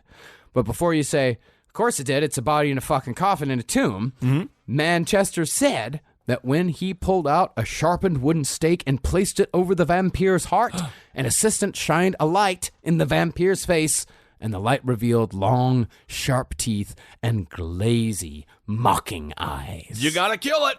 But That's a British corpse. Yeah, of course. But just before Manchester brought down the hammer to send the beast back to the hell from whence it came... Ah, yes, vampire! Finally, I get to kill one. The other assistant grabbed his arm and stopped him. And said, Jesus Christ, Sean, this is illegal. Oh, I forgot this is against the law. It's a vampire. I can't do this. No. This is against the law. I will not be breaking laws this day. Oh, so they had a chance to kill it. They had a chance to kill it. So they just closed the coffin, covered the tomb in garlic and holy water. What, just put some garlic on this? Oh, don't worry about goodness. this. I put some pizza rolls on it. That's mostly so the rats can come and kind of, maybe that'll help guard it. And I also, here's the club. You guys remember the club? I love that. Protects your Put car. that on it. Yeah. So instead of killing the vampire, they opted instead for an exorcism on Lucia. They went back outside, placed Lucia in a circle of salt, and yelled at her a whole bunch while flicking holy water, as exorcists are wont to do. Sure. It's fun. It's their habit. It's great. And during the exorcism, the same deep, booming sounds came from inside the vault until Manchester finally shouted enough. Enough! After which, the booming sound stopped, and Lucia was seemingly fine for the time being. All right. And then, upon Sean Manchester's recommendation, the vampyre's tomb really was bricked up. After, they knocked down the fucking door, they bricked it up. Okay. And today, you can still go to Highgate Cemetery and see the bricked up tomb, although I hear they don't really acknowledge it on the tour, nor do they appreciate you asking about it. Why not? Come on. Give me the juicy stuff. I want to know the juicy stuff. They don't like it. What do they like about it? They don't like the Highgate vampire thing. Oh, my God. Because a whole bunch of people just destroyed the cemetery back in the 70s. I They're a little know. It sensitive was about the it. 70s. Don't go out to the Highgate Cemetery and destroy it. Be very respectful anytime you enter a burial ground, please. No, stand outside of it and scream, "Come here, vampire. Here, vampire. Come here, vampire. Now, that was Manchester's battle with the vampire at Highgate. David Farrant's battle with the entity did not go quite so smoothly. See, Farrant was also trying to protect the innocents, although his story was, again, far less dramatic. Farrant had heard a story of a young woman who said that she'd been thrown to the ground outside of Highgate by a tall, dark figure with a deadly white face, and Farrant figured he'd step in before the attacks got worse. So he and a professional medium went the occult route and conducted a psychic seance at Highgate to see if a psychic link could be established with the entity to discover its origin and purpose. Because they believe it's a problem to be solved and you could do it psychically. That this is obviously some kind of weird, nefarious entity that needs to be moved along. Yeah. And if they could establish exactly what it was, then they could hold an exorcism to banish it, if indeed an exorcism was warranted. And so they chose August 17th, the night of a full moon, for their exploratory seance. They entered the cemetery with a chosen number of BPOS members and settled on the Thornton spot as the most likely point in which to make contact. Then they made a magical circle consecrated with water and salt and adorned it with protective symbols. Finally, they made a smaller circle 10 feet away and surrounded it with burning candles and incense. This spot would be where the entity would appear should their seance be successful. This is old school right-hand path magic. Like, this is very intense. Like, they are really going to say, we're going to conjure up this demon. It's going to show up in this other little port. We're going to ask it to leave, and we're going to zip it to the other side. Now, remember, Sean Manchester just came in and started busting heads.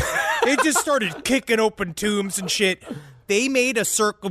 Farrant, they just made a circle with salt. And they're doing it the nerdy way. Yeah. They're just holding hands, and they got a bunch of, they're trying to do it with their minds. Yep, and then they dropped trow slowly, and then one member said, "Let the circle jerk begin." And then they played a game of salty crisp, because there's colloquial differences. Oh, yes. Oh, colloquial differences.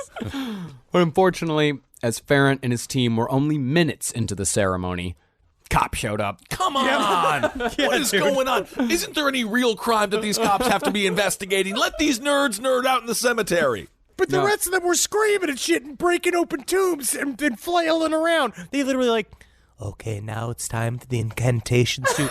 All right, you pieces of shit. Everybody up against the wall. Now, Farrant was faced with a dilemma. It was dangerous to leave a protective circle during a ceremony, from a psychic point of view at least. Sure. But I also didn't want to deal with the fucking cops. So he ran. Tickets are very real. Citations. Tickets are real. Yeah. Yep. He gathered up what psychic paraphernalia he could, and he and the other members all scattered to different exits in the cemetery. Just the slowest run ever. Just all the robes and shit catching and everything as they all scramble. Now, everyone else got away, but Farrant took a wrong turn and got cornered by the police. Dista, periatum. Dista, Imperiatum! It's trying to disappear. Now, David had tossed all the paraphernalia before being caught, but the cops had seen him drop all that shit. So they used all of it as evidence that he was in an enclosed area for an unlawful purpose, possibly a little corpse interference. Oh. Now, it was reported that David Farrant was caught with a wooden stake, but while he was caught with a pointy stick... It was a pointy stick. It was a pointy stick, yes. The instrument was actually used, along with a piece of string, to measure out the magical circle. And you can hear the eye rolls of the cops, of him trying to be like, no, this is not, in fact, this is not a stake. That is not actually the proper way to get rid of a vampire. This is a measuring tool. I'm like, yeah, oh yeah. What if I push you down? What if I push you down to the ground and beat you with the stick? Well, Farrant refused to snitch on anyone and refused to give any details on the seance by decree of the BPOS. Okay. So he let the press and the cops run wild with speculation that Farrant was in Highgate that night to slay the vampyre single-handedly.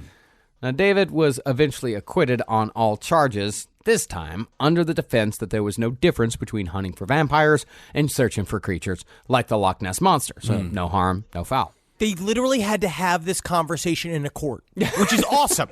They had to sit with these lawyers. Everybody's staring at each other as they're like, well, people go look for the Loch Ness Monster. Is that illegal? They're allowed to go and do dumb shit in a cemetery if they want to. They're not ruining any of the tombs. There's a bunch of salt everywhere, but that's fine. You know what I mean? This is Britain. It's the only spice we use. Yeah. But with Manchester, again, was breaking shit. So he says. I mean, that's the other thing about Manchester, is that it's always, so he says. So he says. They did brick up that tomb.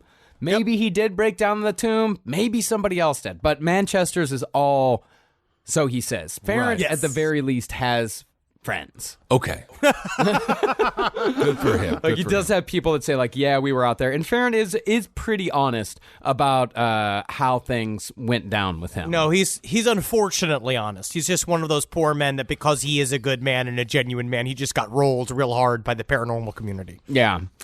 But the press of the trial made it impossible to continue any kind of real investigation, so Farrant dropped it, at least for the moment. Meanwhile, Manchester and Farrant were starting to snip at each other in the press. Uh-oh. Farrant told the Ham and High that he was going to sacrifice a cat in order to banish the vampire, which caused Manchester to take the cue to step in on the side of God, saying that the true intent of Farrant's cat sacrifice was to raise a demon to destroy the bishop, Sean Manchester. Of course. Of course. And eventually, this feud escalated to the point where the two men scheduled a magical duel on top of Parliament Hill in Hampstead in 1973. Farrant agreed to it just so long as their quote-unquote seconds were the only witnesses. Okay. Oh, why though? He doesn't want everybody to see them slap fight outside? And it was even rumored that these two men were going to battle it out with swords, in addition to using their magical talents. Okay. Oh my God, dude. I'm so mad. I'm so mad they didn't see this through. Now, honestly, Dana White from UFC could take a bit of a lesson from this. Yeah. Make shit magical. Yeah, dude. But the whole thing was canceled after police approached both of these guys after flyers for the event started showing up around town. The police told them, knock that shit off. You can't. You can't go having sword fights in the park. Oh my goodness! It doesn't work like that. It doesn't work like that. You fucking nerds. It doesn't work like that. and Dennis Downer cops. I don't like them one bit. You guys couldn't use forks on each other. You guys are not going to use swords. Then something else in the realm of the actually concrete occurred at the cemetery. Another body was found on one of the paths, but this time the person was an escaped mental patient who was found still alive, covered in blood and wounds from apparent stab wounds to the throat and chest, and the dude died in the hospital 10 days later. Damn. Now, the coroner said that the wounds, although gruesome, were self-inflicted, and the man who had found the victim also said that the victim had told him that the wounds were self-inflicted. Pretty much everyone's in agreement that these wounds are self-inflicted. Sure. Yeah, but all of this is just witness testimony and fact, Marcus. I need the real story from Sean Manchester. He believed that it was the work of the vampire once more. See? Do you see? I had a feeling he would. But on the Farrant side, the suicide kept the cops at Highgate. And since the cops were around Highgate a whole bunch, David Farrant was arrested again. Then, people claiming to be the vampire started talking to the news. That's what happens, because once you leave it open, like who the vampire is, like you don't know who it's going to be, you're really asking for it. Because now everybody's got their funny things to say about it. Yeah. You've unleashed this whole thing. David Farrant, again, he just wanted to make a public display of paranormal research and give an air of legitimacy to it. He really was trying. Yeah. He really was like, yes, there's a lot of people who want to call this a silly story, but I am trying to give a little bit of credence to all this, and he just got fucking buried. Yeah. Well, one group in particular, called the Hellfire Film Club, claimed that they were in fact the ones seen in Highgate, and the whole thing had just been a goof. They were just making an amateur vampire movie. Okay. But as dubious as that possibility is, after that, Farrant's legal troubles started coming hard and fast. Uh-oh. First, he was fined for indecent behavior following his arrest during a nocturnal necromantic rite in the churchyard of St. Mary the Virgin. What's wrong with that? What's wrong with that? Yeah, he started slipping. Yeah. Then, Farrant was arrested again after photos of him posing with opened coffins in mausoleums at Highgate made their way to the police. And David Farrant was officially charged with damaging a burial memorial and charged with interfering with corpses. Seems like it's getting a little real for him now. Yeah, and at the trial, Farrant said that no jury would ever convict him because of his mystical powers. Yikes. I mean, that holds. That holds, definitely. Yeah, I mean, it certainly worked well for Damien Eccles. No. I mean, took 20 years, but eventually it worked. Yeah. You just got to sit in it for 20 years. I guess so. And Farrant made it even worse by firing his lawyer and representing himself. That's smart. Because he's It a always wizard. Is your lawyer? Yeah, you have a law degree, but are you a wizard? I don't think so. I don't think so. Well, yeah, I am a wizard. I'm making up that I'm innocent. Kazam! I'm innocent, y'all. And admittedly, David had been getting pretty weird with it. At the trial, the jury was shown folder upon folder of not just David with corpses, but also naked girls with corpses. Yeah, dude. David never snitched on the girls. Never snitched on them. Their faces weren't shown, but David never snitched on them. Oh, that's very good. But for his final crimes at Highgate Cemetery, David Farrant lost his second wife and was sentenced to 5 years in prison. Where does wife go? How do you lose a wife? She left him because he'd been in the cemetery taking pictures with corpses. Yeah, dude. I get it. And it freaked her out a little bit. No, I understand. You got to carefully choose your spouse in this life. Yeah. And really think about, are we growing together? Are we on the same path? Right. Do we both like corpses? Because you have to both really enjoy corpses for one to pose with a lot of pictures with them and the other just to watch. Like you got to really choose. It's probably the naked girls she didn't like too much either. I would assume. That's a whole other conversation. But David Farrant only served 3.5 of those 5 years, but he still did 3.5 years in prison. Damn. Yeah. Okay. I mean, it's kind of creepy. Like, what are you in for? Vampire hunting. What does that give you? Massive amounts of respect? Or are you like everyone's wife? I honestly think maybe ex-cons that listen to the show tell us, email us at SideStoriesLPOTL to tell us if you think that this is correct or not. But I would say is that as a vampire hunter, you could use that as like to your advantage in jail. I think that they would look at you as highly impressive because we'd be like, vampires, dog? Man, I met some vampires before, and I had to kill them. And it turned out it was my daughter and my wife. And you're like, that's bad. Well, after Farrant was released in the late 70s, he settled into a comfortable life as a local character living in Highgate. Oh. And there, he eventually befriended fellow Highgate resident and Monty Python alumni, Graham Chapman. No kidding. Yeah, they were good friends. That's great. That's why I think David Farrant had a bit more of a sense of humor about all this shit than Sean Manchester.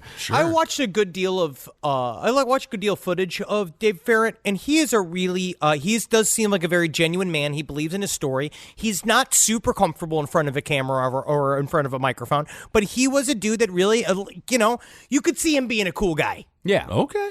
But Sean Manchester had not gone quietly into the night. He maintains that the Highgate vampire story was by no means over and done with upon the sealing of the vampire's tomb. He claims that after Highgate Cemetery was cleansed of the vampire, the creature merely retreated to a deserted mansion near the cemetery on Avenue Road, and that was where Manchester finally tracked down and killed the beast. So the vampire was just like, I guess I'll go to the mansion. I guess I'll go to my summer house. Yeah. This is an excerpt from the book detailing the final strike. With a mighty blow, I drove the stake through the creature's heart, then shielded my ears as a terrible roar emitted from the bowels of hell. This died away as suddenly as it had erupted, because it all became still. We witnessed the body shell cave in and quickly turn filthy brown, which soon became a sluggish flow of inhuman slime and viscera in the bottom of the casket. Ooh. It's fucking cool. And if you look at the book, they have pictures. They have quote-unquote pictures of the body just decaying in front of them. Did you see this? Yeah. Do you see this, Marcus? Yeah. It is very funny because it's just like the oldest version of Photoshop. Cool. But it's pretty fun. It's really fun. And following that, Manchester and his companions built a bonfire in the garden out back, placed the coffin containing the vampire on top, covered it with gas, and set it on fire. All right. And as the coffin burned, Manchester said, I herewith consign thee to the bottomless pit, the pit filled with everlasting fire, until judgment day. May thou be burned in the everlasting fire. Thou wilt be forced into that fire and eternally consigned and held there forever and ever. Amen. Now, who brought the s'mores? But that was not quite the end of it. Not yet.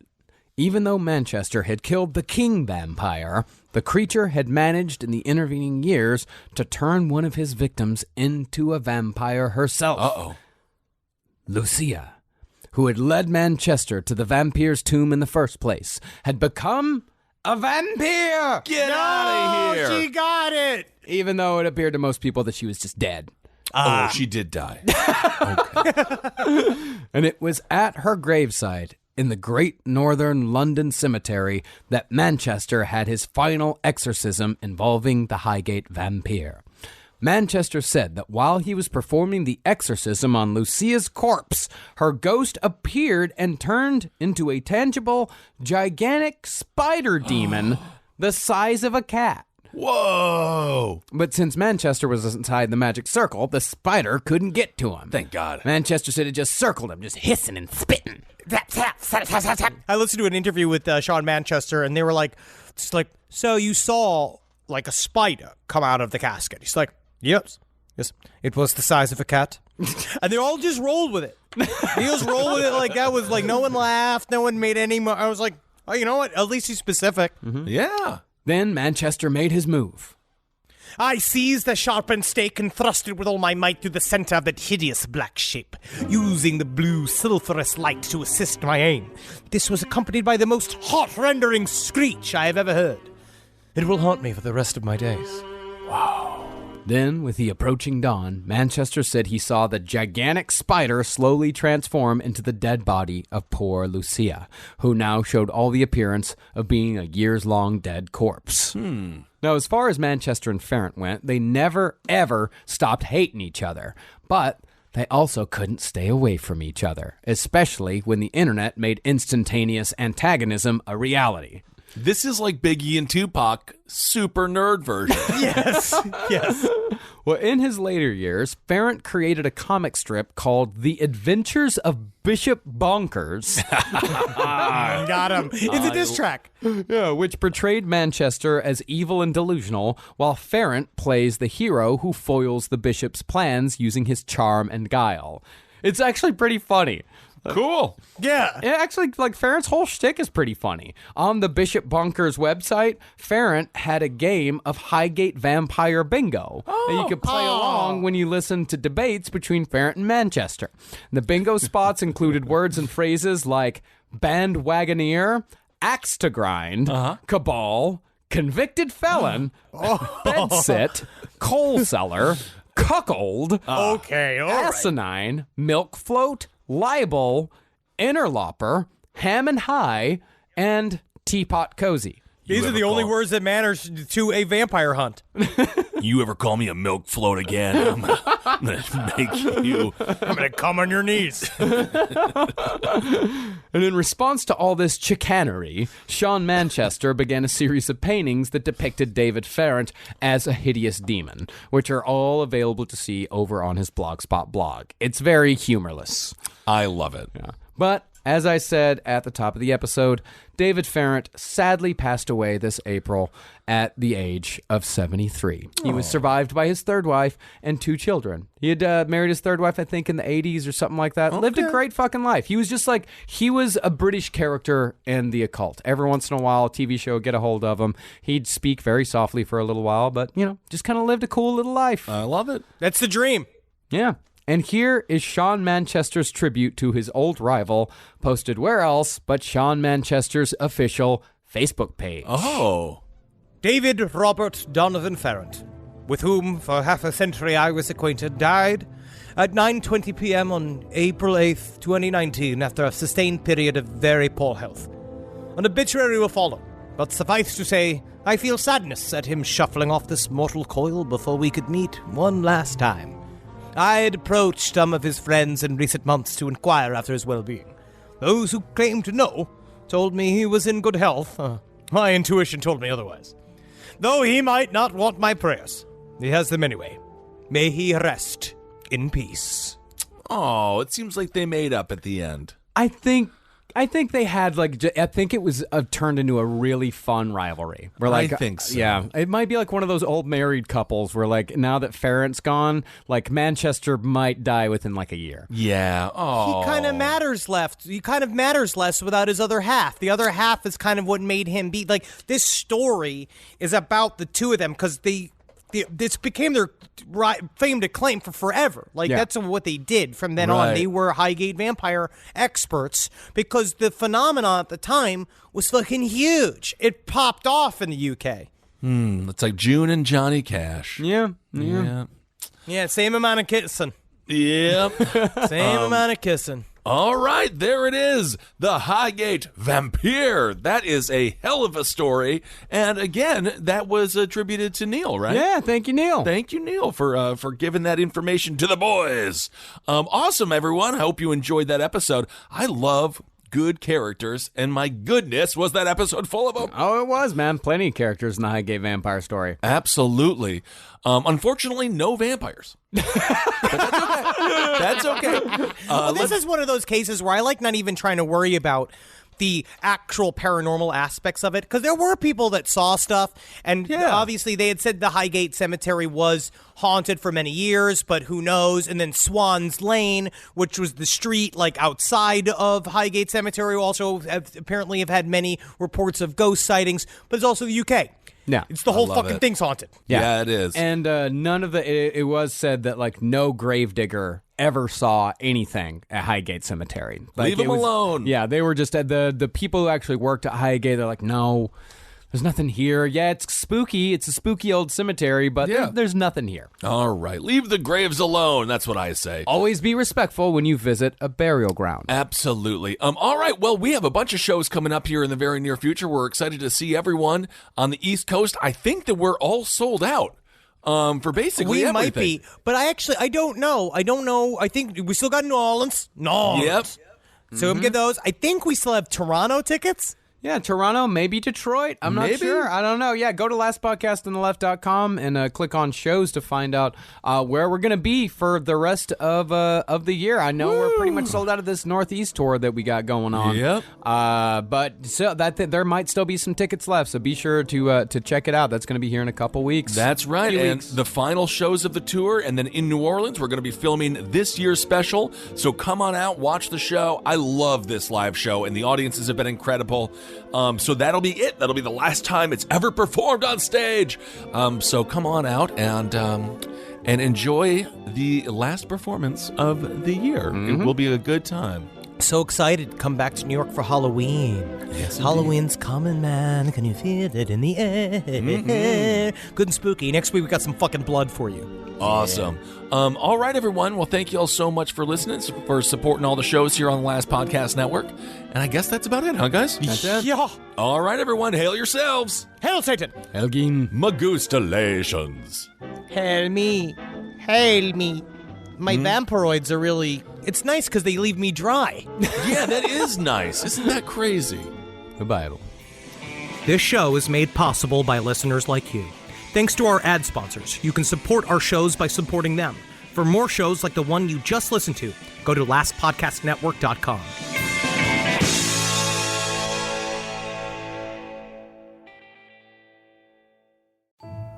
Hey, weirdos. I'm Elena. And I'm Ash, and we are the hosts of Morbid Podcast. Each week, we dive into the dark and fascinating world of true crime, spooky history, and the unexplained. From infamous killers and unsolved mysteries to haunted places and strange legends, we cover it all with research, empathy, humor, and a few creative expletives. It's smart, it's spooky, and it's just the right amount of weird. 2 new episodes drop every week, and there's even a bonus once a month. Find us wherever you listen to podcasts. Yay! Woo! Ay, ay, ay, ay.